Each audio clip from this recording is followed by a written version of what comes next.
നമസ്തേ, ഞാൻ മായ ജയമോഹൻ. അപ്പോൾ നമ്മുടെ ധർമ്മദേവത മാതൃദത്തമാണോ പിതൃദത്തമാണോ എന്ന വിഷയത്തെക്കുറിച്ചാണ് ഈ വീഡിയോയിൽ സംസാരിക്കുന്നത്. അപ്പോൾ ജോത്സ്യൻ എന്നുള്ള നിലയിൽ എന്നെ കൺസൾട്ട് ചെയ്തിട്ടുള്ള പല ആൾക്കാരും ചോദിച്ചൊരു ചോദ്യമാണ്, ധർമ്മദേവത ഏത് വഴിക്ക്, അമ്മയുടെ കുടുംബക്ഷേത്രമാണോ അല്ലെങ്കിൽ അച്ഛൻ്റെ കുടുംബക്ഷേത്രമാണോ ധർമ്മദേവതയായി കണ്ട് ആരാധിക്കേണ്ടത് എന്ന് ചോദിച്ചിട്ടുള്ളതാണ്. അപ്പോൾ അതിൻ്റെ ഒരു മറുപടി എന്നവണ്ണമാണ് ഈ വീഡിയോ. അപ്പോൾ ഒരു വ്യക്തിയെ സംബന്ധിച്ചിടത്തോളം അച്ഛനും അമ്മയ്ക്കും തുല്യ പ്രാധാന്യമുണ്ട്. ധർമ്മദേവതാ സ്ഥാനങ്ങളും അപ്പോൾ അതേപോലെ പ്രാധാന്യമുണ്ടായിരിക്കണം. അപ്പോൾ എൻ്റെ അഭിപ്രായത്തിൽ പറയുകയാണെങ്കിൽ ധർമ്മദേവത അച്ഛനുമായും ബന്ധപ്പെട്ടും അമ്മയുമായി ബന്ധപ്പെട്ട ക്ഷേത്രങ്ങളിലും തുല്യ പ്രാധാന്യം കൊടുത്താണ് ആരാധിക്കേണ്ടത്. എന്നാൽ പാരമ്പര്യമായിട്ട് നമ്മൾ പിന്തുടർന്നു വരുന്ന രീതി ചിന്തിക്കുകയാണെങ്കിൽ ബ്രാഹ്മണർ അവരുടെ പിതാവിൻ്റെ ക്ഷേത്രമാണ്, പിതാവിൻ്റെ കുടുംബമാണ് അവരുടെ ധർമ്മദേവതാ സ്ഥാനം, ഇല്ലം എന്നൊക്കെ കൽപ്പിക്കുന്നത്. അതായത് വിവാഹിതയായിട്ട് പുതിയ ഭർത്താവിൻ്റെ വീട്ടിലേക്ക് വന്നു കഴിഞ്ഞാൽ ആ വ്യക്തിയുമായി ബന്ധപ്പെട്ട എല്ലാ കാര്യങ്ങളും അവരുടെ സന്താനങ്ങളും മുഴുവൻ ഈ ഭർത്താവിൻ്റെ കുടുംബം, അതായത് ഈ ഇല്ലത്തിൻ്റെ അവകാശി. അമ്മയുടെ കുടുംബത്തെ അമ്മാത്തെന്നും അച്ഛൻ്റെ കുടുംബത്തെ ഇല്ലം എന്നുമാണ് പറയുന്നത്. ഇല്ലം എന്ന് വെച്ചാൽ പിതാവിൻ്റെമായി ബന്ധപ്പെട്ട് അത് പൈതൃകമായി അവർക്ക് കിട്ടിയതാണ്. അതുപോലെ തന്നെ ധർമ്മദേവതയെയും അവർ ചിന്തിക്കുന്നത് പിതാവിൻ്റെ ധർമ്മദേവത ആരാണോ അതാണ് കുട്ടികളുടെ ധർമ്മദേവത, അല്ലെങ്കിൽ ആ അടുത്ത തലമുറയുടെ ധർമ്മദേവതയായിട്ട് കൽപ്പിക്കുന്നത്. എന്നാൽ നായർ മുതൽ താഴോട്ടുള്ള ജാതിയിലുള്ള ആൾക്കാർ മരുമക്കത്തായത്തെ പിന്തുടർന്നു, അമ്മയെ ബേസ് ചെയ്തിട്ട് ഇങ്ങോട്ട് വന്നവരാണ്. അപ്പോൾ അവരുടെ ധർമ്മദേവതയായിട്ട് കണക്കാക്കി വരുന്നത് മാതാവിൻ്റെ കുടുംബക്ഷേത്രമാണ്, അമ്മയുടെ കുടുംബക്ഷേത്രം. ഇതിൽ രണ്ടിലും പെടാത്ത ഒരു കൂട്ടരാണ് ഇപ്പോഴുള്ളത്. അതായത് അമ്മയുടെ കുടുംബക്ഷേത്രവും അറിയത്തില്ല, അച്ഛൻ്റെ കുടുംബക്ഷേത്രവും അറിയത്തില്ല. ഞങ്ങൾ 2 തലമുറയായി അല്ലെങ്കിൽ 3 തലമുറയായിട്ട് ധർമ്മദേവതയെ അന്വേഷിച്ച് നടക്കുകയാണ് എന്ന് പറയുന്ന ആൾക്കാരുണ്ട്. ഇപ്പോൾ ഈ ജോത്സ്യൻ എന്നുള്ള നിലയിൽ പറഞ്ഞാൽ ജാതകത്തിനകത്ത് നമുക്ക് നോക്കുമ്പോൾ തന്നെ അറിയാൻ പറ്റും ഇവരുടെ ധർമ്മദേവത. ഇവർക്ക് ഒന്നുകിൽ അവർക്ക് ധർമ്മദേവതയെ അറിയില്ല, കുടുംബക്ഷേത്രം അറിയില്ല, അല്ലെന്നുണ്ടെങ്കിൽ ആ കുടുംബക്ഷേത്രം പുനരുദ്ധാരണ പ്രവർത്തനങ്ങൾ ആവശ്യപ്പെടുന്നു, അല്ലെങ്കിൽ പുനരുദ്ധാരണ പ്രവർത്തനം അവിടെ ആവശ്യമുണ്ട്, അതിന് എന്തൊക്കെയോ പ്രശ്നങ്ങൾ ഈ വ്യക്തിയുടെ ജീവിതകാലത്തിൽ, അതായത് ഇങ്ങനെ ജാതകത്തിൽ കണ്ട ഈ വ്യക്തിയുടെ ജീവിതകാലത്തിൽ അവരുടെ ഒരു കോൺട്രിബ്യൂഷൻ, അല്ലെങ്കിൽ അവർ ഇടപെട്ട് നേതൃത്വം വഹിച്ചുകൊണ്ട് ആ ധർമ്മദേവത ആ കുടുംബക്ഷേത്രത്തിൻ്റെ പുനരുദ്ധാരണ പ്രവർത്തനങ്ങൾ നടത്തും.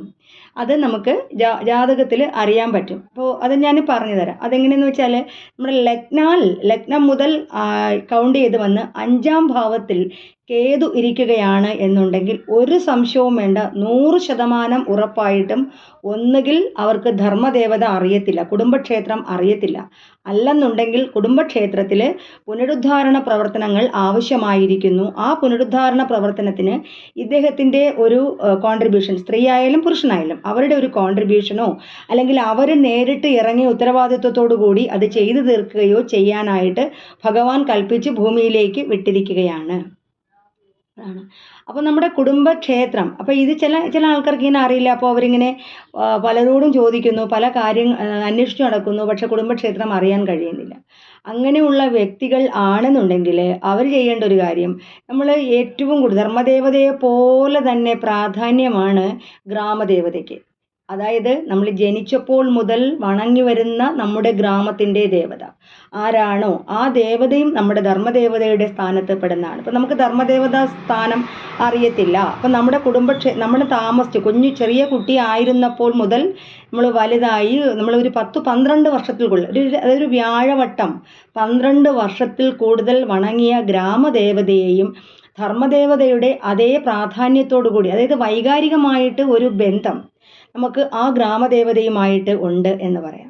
അപ്പം നമ്മുടെ ധർമ്മദേവതമാരെ വണങ്ങുന്നതിനൊപ്പം, ഉദാഹരണത്തിന് ഞാൻ ജനിച്ച് വളർന്ന് ഞാൻ 12 വർഷത്തിൽ കൂടുതൽ അല്ലെങ്കിൽ ഒരുപാട് കാലങ്ങൾ ഇപ്പോഴും ജീവിച്ചു കൊണ്ടിരിക്കുന്ന എൻ്റെ ധർമ്മദേവതയ്ക്ക് തുല്യമായി പ്രാധാന്യമുള്ള എൻ്റെ ഗ്രാമത്തിൻ്റെ ദേവത, ഞാൻ താമസിക്കുന്ന സ്ഥലത്തിലെ അതിദേവതയായിട്ട് മരുപ്പൻകോട് ദേവീക്ഷേത്രം, മരുപ്പൻകോട് അമ്മയും ചൂഴമ്പാല അയ്യപ്പസ്വാമിയും എൻ്റെ ധർമ്മദേവതാ സ്ഥാനത്താണ്. ഞാൻ കുഞ്ഞായിരുന്ന സമയം മുതൽ എന്നും ഞാൻ കണ്ട് വണങ്ങുകയും ഞാൻ പോവുകയും പ്രാർത്ഥിക്കുകയും ചെയ്തിരുന്ന ഈ ക്ഷേത്രങ്ങളിലെ ദേവതമാർക്ക് ഞാനുമായിട്ട് ഒരു വൈകാരികമായ ബന്ധമുണ്ട്. ഞാൻ അവിടെ പോയി കാണുന്നു. അപ്പോൾ എന്നെ മകളെ പോലെ കൽപ്പിച്ചുകൊണ്ട് ഞാൻ അമ്മേ എന്ന് വിളിച്ച് പ്രാർത്ഥിക്കുന്ന മരിപ്പൻകോട് അമ്മ എൻ്റെ ധർമ്മദേവതയ്ക്ക് തുല്യമായിട്ടുള്ള അമ്മയാണ്. ആ അമ്മയുടെ മകളാണ് ഞാൻ. എൻ്റെ ഗ്രാമദേവതയാണത്.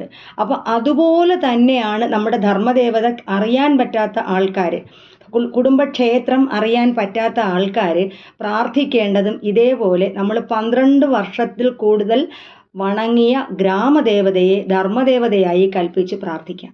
അപ്പോൾ ഇതൊന്നും ഉണ്ടായില്ല, അതായത് 12 വർഷത്തിൽ കൂടുതൽ നമ്മൾ തൊഴുതില്ല, അല്ലെങ്കിൽ നമ്മൾ താമസിച്ചില്ല, നമുക്ക് അറിയില്ല, ഇങ്ങനെയൊക്കെ ഉള്ള ആൾക്കാർ നമ്മുടെ കേരളത്തിലെ മാതൃഭാവത്തിൽ കാണുന്ന കേരളത്തിൻ്റെ എല്ലാ ഭാഗങ്ങളിലേക്കും കൊടുങ്ങല്ലൂരമ്മയുടെ ശക്തി, അല്ലെങ്കിൽ കൊടുങ്ങല്ലൂർ ക്ഷേത്രത്തിൽ നിന്നും മുടി കൊണ്ടുപോയി പ്രതിഷ്ഠിച്ച ഒരുപാട് സ്ഥലങ്ങൾ, അവിടെ നിന്നും ശക്തി ചൈതന്യത്തെ ആവാഹിച്ചു കൊണ്ടുപോയി ഈ കേരള സംസ്ഥാനം മുഴുവൻ ഭദ്രകാളി ക്ഷേത്രങ്ങൾ ഉണ്ടായിരിക്കുന്നു.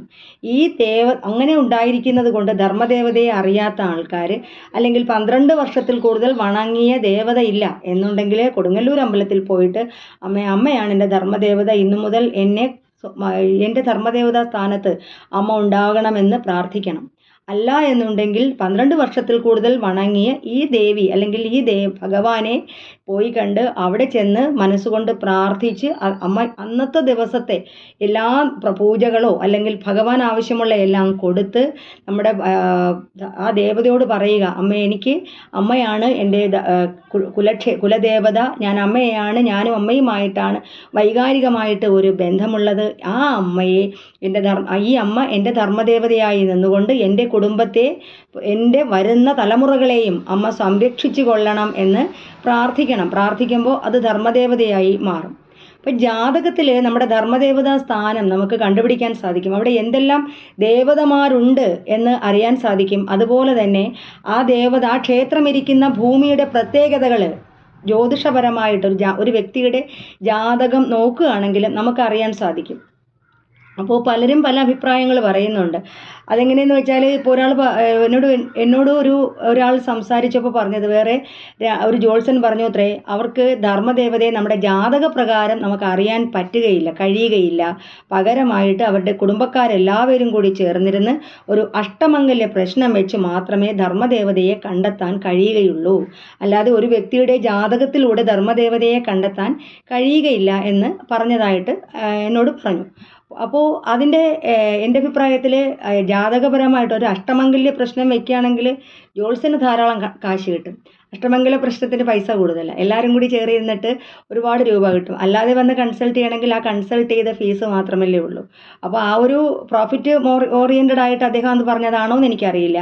പക്ഷേ ധർമ്മദേവത ആരാണെന്നും ആ ധർമ്മദേവതാ സ്ഥാനത്തിൻ്റെ ഭൂമി, വയലോ അല്ലെങ്കിൽ വെള്ളമോ, അല്ലെങ്കിൽ അവിടുത്തെ ഉയർന്നിരിക്കുകയാണോ താഴെ ഇരിക്കുകയാണോ വളവോ തിരിവോ ഇതൊക്കെ ഉണ്ടെങ്കിൽ അത് നമുക്ക് അറിയാൻ സാധിക്കും. അങ്ങനെ പറഞ്ഞ് അത് ജാതകപരമായിട്ട് എന്നോട് സംസാരിച്ചിട്ടുള്ള ആൾക്കാർക്കാണെങ്കിൽ, ഈ വീഡിയോ കാണുന്നവർക്ക് മനസ്സിലാവും. ഞാൻ പലരോടും പറഞ്ഞു കൊടുത്തിട്ടുണ്ട്, ഇങ്ങനെയൊക്കെയാണ് നിങ്ങളുടെ ധർമ്മദേവതാ സ്ഥാനത്തിൻ്റെ ഭൂപ്രദേശം ഇരിക്കുന്നത്.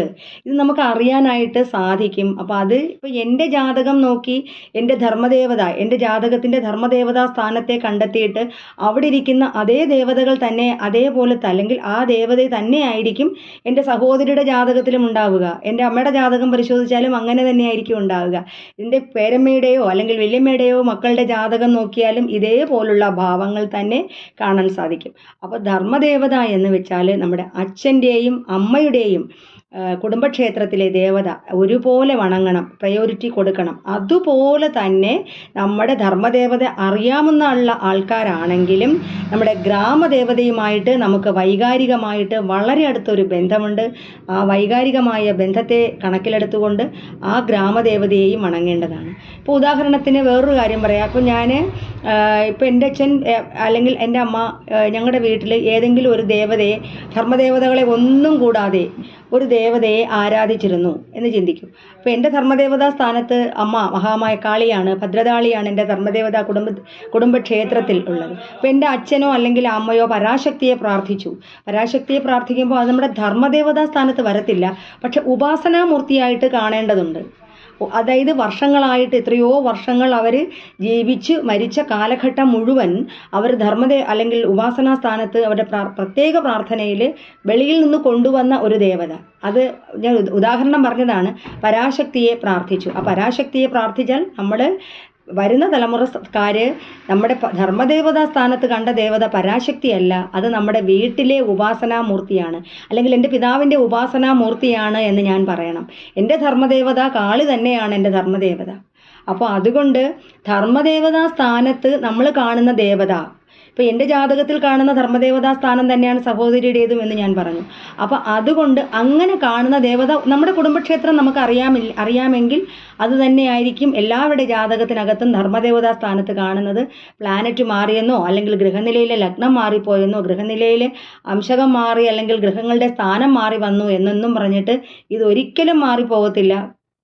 ആ ഭാവവുമായിട്ട് ബന്ധപ്പെട്ട് നമുക്ക് ആ ഗ്രഹത്തിൻ്റെ അല്ലെങ്കിൽ ആ ഗ്രഹത്തെ കൊണ്ട് കണക്കാക്കുന്ന ദേവതയുടെ ദൃഷ്ടിയോ അല്ലെങ്കിൽ അതിൻ്റെ ഒരു സാന്നിധ്യം നമുക്ക് ഉണ്ടാകും, ഉറപ്പായിട്ടും ഉണ്ടാകും. ഒരു സംശയമില്ലാത്ത കാര്യമാണ്.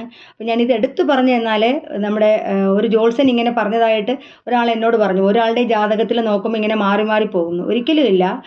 പുള്ളി അഷ്ടമംഗല പ്രശ്നം വെക്കണം എന്നുവരെ എന്ന് പറഞ്ഞു കുടുംബക്കാരെല്ലാം കൂടി ചേർന്നിട്ട്. പക്ഷെ അതിൻ്റെ ഒന്നും ആവശ്യമില്ല. അഷ്ടമംഗല പ്രശ്നം വെക്കുന്നത് ജോത്സ്യന് പ്രയോജനം, പക്ഷേ അതിൻ്റെ കാര്യമുണ്ടെന്ന് എനിക്ക് തോന്നുന്നില്ല. ധർമ്മദേവതയെ കണ്ടുപിടിക്കാൻ വേണ്ടി മാത്രം അഷ്ടമംഗല പ്രശ്നം കുടുംബത്തിൽ നടത്തുന്നത് നല്ലതാണ്. അതായത് നമ്മുടെ ധർമ്മദേവതാ സ്ഥാനം എങ്ങനെ ഇരിക്കുന്നു അതറിയാം. നമ്മുടെ കുടുംബത്തിന് എന്തെങ്കിലും സുഹൃതക്ഷയം വല്ലതും തുടങ്ങിയിരിക്കുകയാണോ, അല്ലെങ്കിൽ നമുക്ക് എന്തെങ്കിലും നമ്മുടെ കുടുംബത്തിലെ ചില കുടുംബങ്ങളിലെ സന്താനങ്ങൾ ഉണ്ടാവുന്നില്ല, അങ്ങനെയൊക്കെ ഉള്ളത്, അല്ലെങ്കിൽ എന്തിനിറങ്ങിയിരുന്നാൽ ആൾക്കാർക്ക് രോഗം, അപമൃത്യു ഇങ്ങനെയൊക്കെ സംഭവിക്കുന്ന സ്ഥലങ്ങളിൽ തീർച്ചയായിട്ടും അഷ്ടമംഗല പ്രശ്നം ചെയ്ത് കുടുംബങ്ങളിൽ നോക്കുകയും അത് തരുന്ന ചാർത്തനുസരിച്ചിട്ടുള്ള പൂജാവിധികൾ പരിഹാരങ്ങൾ ചെയ്യുകയും വേണം. പക്ഷേ നിസാരമായിട്ട് നമ്മളൊരു ധർമ്മദേവതയെ കണ്ടെത്താൻ വേണ്ടിയിട്ട് ഒരു അഷ്ടമംഗല പ്രശ്നം വെക്കേണ്ട കാര്യമുണ്ടെന്ന് തോന്നുന്നില്ല. ഇങ്ങനെ പ്രാർത്ഥിക്കുക. ഇങ്ങനെ നമുക്ക് ധർമ്മദേവതയെ അറിയില്ല എന്നുണ്ടെങ്കിൽ നമ്മൾ ഏറ്റവും കൂടുതൽ വണങ്ങിയ 12 വർഷത്തിൽ കൂടുതൽ വണങ്ങിയ ഗ്രാമദേവതയെ ധർമ്മദേവതയായിട്ട് കണക്കാക്കുക.